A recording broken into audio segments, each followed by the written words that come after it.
Vamos começar. O cristão e a política. Pode política na igreja? Vamos primeiro ao termo igreja. O que é igreja? Bom, quando falamos de igreja, automaticamente a nossa mente pensa em quê? Aquele lugar, aquele templo, onde tem aquela placa, né? Seja qual for a placa que tem lá, nós pensamos logo nisso. Só que igreja não é isso. Ali é um templo, local de reunião. Igreja são as pessoas que se reúnem. Quando as pessoas que se reúnem chegam ali, que se ajuntam, que há um agrupamento, que há a reunião dessas pessoas, então formou-se a igreja. A igreja vem do termo eclésia, do grego. Jesus, ele colocou isso, ele falou sobre isso. Então, edifico a minha igreja. A minha igreja, ele começou a montar a sua igreja através dos seus discípulos. Quando Jesus está para partir, para alçar os céus, é que ele faz menção da igreja. Antes disso, Jesus não faz menção da igreja. É quando ele está partindo, Jesus então usa esse termo, eclésia. E o que é igreja? No grego, eclésia é assembleia. E o que era essa assembleia? Antes de existir, no termo bíblico, como nós conhecemos, que foi colocado por Jesus, foi falado por Jesus, esse nome já existia. Isso era algo que já acontecia. Essa eclésia já acontecia. E o que era? Os gregos é que tiveram essa iniciativa, começaram e usam esse termo, que é reunião, assembleia. Reunião para quê? A eclésia era o grupo, a reunião das pessoas que se reuniam para discutir sobre assuntos políticos. Olha que coisa! A igreja, antes de existir a igreja do Testamento, do Novo Testamento, que Jesus fundamentou essa igreja, era a igreja que se reunia para discutir política. Então Jesus, quando inicia com esse termo igreja, ele está fundamentando agora uma assembleia para discutir não a política deste mundo, mas a política do reino de Deus. O que é que se faz na igreja? Na igreja hoje, você vai à igreja para ouvir uma palavra que fala de quê? Do reino de Deus, que fala sobre os mandamentos, os fundamentos, o que se baseia a normativa dos cultos, a normativa de como vai ser o reino de Deus, como é o comportamento que as pessoas têm que ter para poder adentrar este reino. É uma política.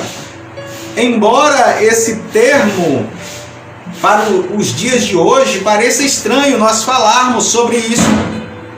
E as pessoas vão achar estranho se falar de política, que o reino de Deus também tem a sua política, e tem. Porque as pessoas podem confundir política com o sistema que nós vemos no mundo, de eleição, sistema corrupto. Mas política é tudo aquilo que se baseia em uma lei de fundamentos de governo. Todo governo tem sua política. A escola tem uma política. As empresas têm uma política. Tudo que há, existe uma política.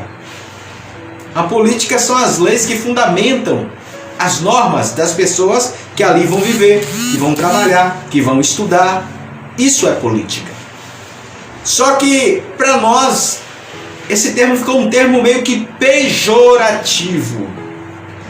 Um termo que quando falamos, às vezes nos dá asco, nos dá nojo de falar de, não, eu não falo de política, política é coisa do diabo. Política não presta. Política é coisa do demônio.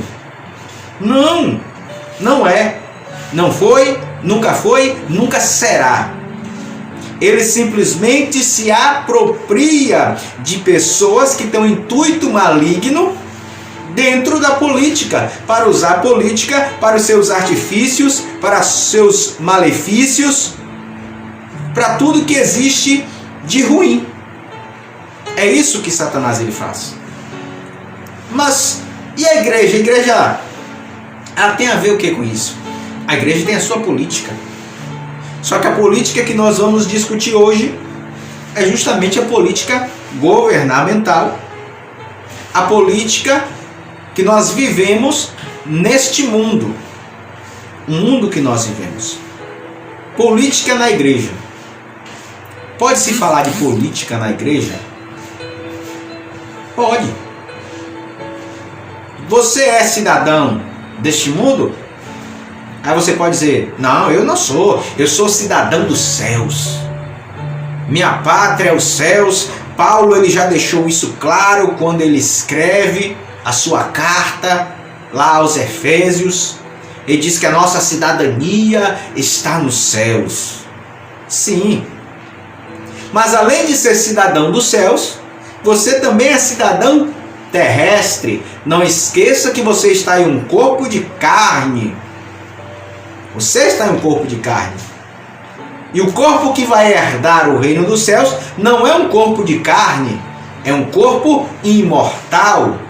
Então, enquanto você está nesse corpo de carne, você vai ter que conviver com base nos fundamentos, na política governamental deste mundo, aonde você está vivendo.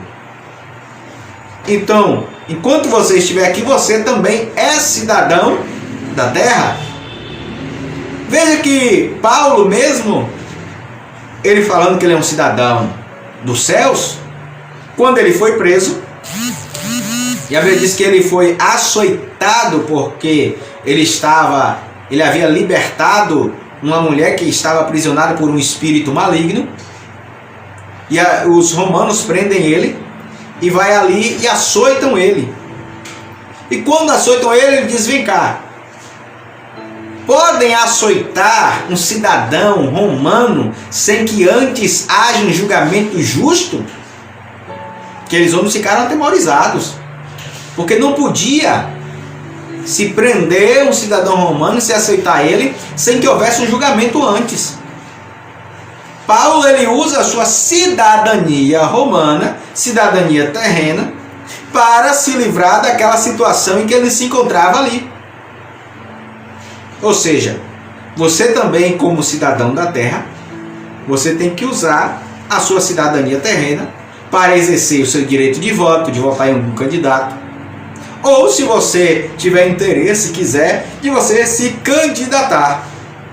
Porque você é um cidadão e você tem direito de votar e de ser votado. Então, a política na igreja é correta? É correto. O que não podemos, não devemos, é colocar um político e chegar ali e dizer, não, esse daqui, igreja, é o meu candidato, votem nele. Aí eu já não acho correto. Mas você debater o tema, você discutir sobre a política, sim, está correto. Porque a igreja, ela está inserida dentro do contexto social da terra, deste mundo. Mesmo que a igreja seja a representação de Deus. E como representação de Deus, você tem a autonomia também para usar na terra, como representante de Deus, para trazer para a terra a política dos céus, a política de Deus, que é justiça, paz e alegria no Espírito. São os três fundamentos do Evangelho, do reino de Deus. A Bíblia vai dizer lá em Romanos que o reino de Deus não é comida nem bebida, mas é justiça, paz e alegria no Espírito. Mas a igreja, ela pode se envolver com o Estado? Ou o Estado pode se envolver na igreja? Não. A igreja em si não. Ela não vai atuar na esfera política, na esfera civil, mas os membros da igreja, eles podem. Eles podem atuar na esfera civil, na esfera política, na esfera governamental. Um cristão, ele pode se candidatar, um cristão, ele pode ter um cargo público, porque ele ainda é um cidadão terreno, cidadão deste mundo, aonde ele pode exercer as suas funções, função de cidadão. Então ele pode ir. É costume meio dizer que o Estado, ele é laico. E por ser laico, então o Estado, ele não tem religião. Porque a palavra laico vem de leigo. Ou seja, a igreja sacerdotal, o Estado, ele é um Estado laico, ele não se envolve nas coisas da igreja, ou seja, é o oposto. Ele é um Estado não sacerdotal, é um Estado civil. Então o que acontece? Por ser laico, a igreja não entra dentro do Estado. Mas não quer dizer que dentro do governo não haja símbolos, ações da igreja. Quer ver? Por exemplo, hoje nós estamos no Brasil. O Brasil é um Estado laico, mas não é laicista. Ou seja, o Brasil tem dentro dele uma sociedade que gira em torno de mais de 80% da sociedade se diz cristã. Aonde você vê, por exemplo, no Rio de Janeiro, um monumento que é visitado por todos, conhecido por todos, que é o Cristo Redentor. E o que é um Cristo Redentor? Um símbolo do cristianismo que está dentro da esfera civil do governo. Está lá. Mas não é porque o Estado ele é laico que ele vai ser ateu, que é diferente. Um Estado ateu é diferente do Estado laico. Tem muita gente que acha que por o Estado ser laico, o Estado ele é ateu. Não. Por quê? O que é o Estado ateu? Um governo, um ateísmo de Estado. É como tínhamos na antiga União Soviética. É como nós vemos hoje na atual China, aonde o Estado é ateu. Ou seja, não é permitido, eles não permitem que a sociedade tenha uma religião, propague. É tanto que estão derrubando cruzes, destruindo igrejas, porque é um governo ateísta, é um ateísmo de Estado, não é um Estado laico, que é diferente. Qual a diferença? E muitas pessoas elas confundem isso. Nós temos o Estado laico como o estilo inglês e o Estado laico no estilo francês. Qual a diferença?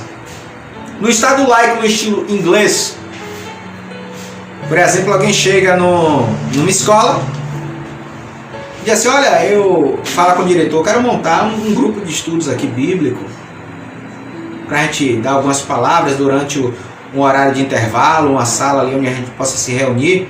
E o diretor vai falar: não, tudo bem, porque já tem a reunião dos católicos, já tem a reunião ali também dos espíritas, dos kardecistas, do pessoal da Umbanda, já tem ali a reunião do pessoal também que é ateu. Afinal, o Estado é laico. Todos podem falar da sua religião, professar sua religião. É um estilo. Já o outro estilo é o que você chega lá dessa mesma maneira para falar e o diretor vai dizer: não, não pode. Não pode ter evangélico, não pode ter católico, não pode ter umbanda, não pode ter kardecista, espírita, ninguém. O Estado é laico. Não pode ter nada disso. e daí caminha para o estado ateísta, como é geralmente utilizado no comunismo. A maioria dos países comunistas, eles implementam o ateísmo de Estado, aonde em todas as esferas do Estado não existe nenhum tipo de menção religiosa, seja qual for. E aonde também as pessoas começam a ser suprimidas. Porque quem é o Deus ali? É o Estado. Quem tem que ser venerado é o Estado. Quem tem que ser adorado é o Estado. O Estado comanda tudo, é supremo. As pessoas têm que deixar a sua fé de lado para se tornarem ateias. Não creem em Deus. O Estado não crê em Deus, o Estado não manifesta nenhuma menção sobre Deus, então as pessoas também não vão adorar a Deus. O governo, ele quer impor, tanto sem religião, quanto já aconteceu de colocar uma religião. O Estado, ele deve impor uma religião no país? Não. Porque não é dever do Estado. O dever do Estado é manter a ordem, é governar, não é impor religião. Nós sabemos que quando o Estado ele começa a impor religião, começa também a acontecer perseguição sobre aqueles que não professam aquela religião. Nós temos o caso mais comum, que foi a Inquisição. Quando o cristianismo ele começou a ser implantado, que todos tinham que ser cristãos, começou-se primeiro a perseguição sobre os judeus, que eles queriam que os judeus se convertessem ao cristianismo, e o judeu que não se convertisse, ele era perseguido, e muitos judeus fugiram para vários outros países. Por isso que aconteceu a diáspora deles para vários outros países, inclusive alguns vieram para o Brasil e outros países para estabelecerem morada por causa dessa perseguição.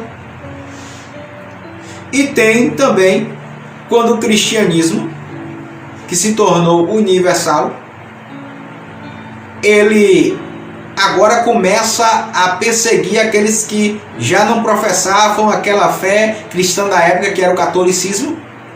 Começou-se a perseguir então os protestantes, a Inquisição, que matou muitos protestantes, porque o Estado ele se envolveu na religião e impôs uma religião sobre o país. Então ele não deve se envolver na religião. Assim como também a igreja não deve se envolver no Estado. Mas os membros da igreja sim podem. Podem se candidatar, podem ir lá falar, podem dar a sua voz, a sua expressão sobre o assunto. E também o contrário quando retira, que é o ateísmo de Estado, que também há perseguição. Porque o Estado também está intervindo na religião. Porque já que o Estado é ateísta, ele quer que as pessoas também sejam. Então nós temos muito que estar atentos a isso. Nós estamos vivendo dias difíceis, dias que nós vemos o crescimento desse governo ateísta no mundo, aonde quer implantar esse sistema em vários países, aonde nós vemos que no próprio Brasil muitos já têm esse pensamento, muitos criticam a posição da igreja na política, porque justamente querem que os cristãos estejam fora para eles terem um domínio, eles implantarem as suas leis. Então nós, como cristãos, como servos de Deus, mas não deixando também de ser cidadãos desse mundo, temos que dar a nossa opinião, temos que nos engajar. Mas muitos dizem assim: não, eu tenho que só orar, a Bíblia manda orar. Sim, Há aqueles que oram e há aqueles que vão levantar a bandeira, vão ali proferir. Todos dois têm o seu viés correto. Mas tanto temos que orar, como temos que também nos manifestar e dar a nossa voz. Não podemos nos abster do tema. Não podemos nos abster. Muita gente diz assim, eu não vou votar, porque a política é corrupta. Quer ver um exemplo bem perto da gente que aconteceu? Quando as pessoas de bem, os cristãos, eles tiveram essa decisão? Argentina. A Argentina elegeu alguns anos atrás um político a qual defendia bandeiras do conservadorismo, bandeiras de defesa da família, de defesa cristã. E o que aconteceu? Ele entrou, ganhou, mas o sistema político do país era um sistema que já estava corrompido. E quando ele chegou lá, ele não pôde fazer nada. Estava sozinho. O que aconteceu? Aqueles que votaram nele, na outra eleição se abstiveram de votar, porque achava que não tinha mais jeito, não tinha mais solução, então a gente não vai votar. O que aconteceu? Um outro governo que ganhou, que tem os pensamentos, como foi descrito aqui agora, pensamentos de tirar a religião, de começar a implantar um governo, né, mais duro nesse sentido, ganhou. E olha a situação que está hoje a Argentina. Vá perguntar aos cristãos lá hoje como é que está a situação deles. Pergunte aos cristãos da Bolívia como está a situação deles. Porque começaram a se afastar da política com esse pensamento de que a política já estava podre, não tinha mais jeito. Mas é necessário nos levantarmos e cada vez colocarmos alguém lá. De levantarmos pessoas para colocar lá. Um hoje, outro amanhã. Esses dois daqui a pouco geram 4, que geram 8, que geram 16, que geram 32, que geram 64, que geram 128 e assim vai. Até conseguirmos. Um só não vai conseguir sozinho, de hoje para amanhã. São muitos anos em que a igreja se absteve, a igreja ficou fora da discussão. Os cristãos ficaram fora justamente por causa desse discurso. Mas chegou a hora dos cristãos se posicionarem, de se colocarem à disposição, de irem à luta e mostrarem realmente que estão engajados, que estão buscando. E eu digo para você, busque, conheça, leia livros a respeito do tema política e igreja, cristão e a política. Tem vários livros fantásticos, livros muito bons. Conheça as bases, para quem você vai votar, qual o posicionamento que você vai ter. Nós vamos estar também falando sobre isso aqui no programa, qual o posicionamento político que você deve ter.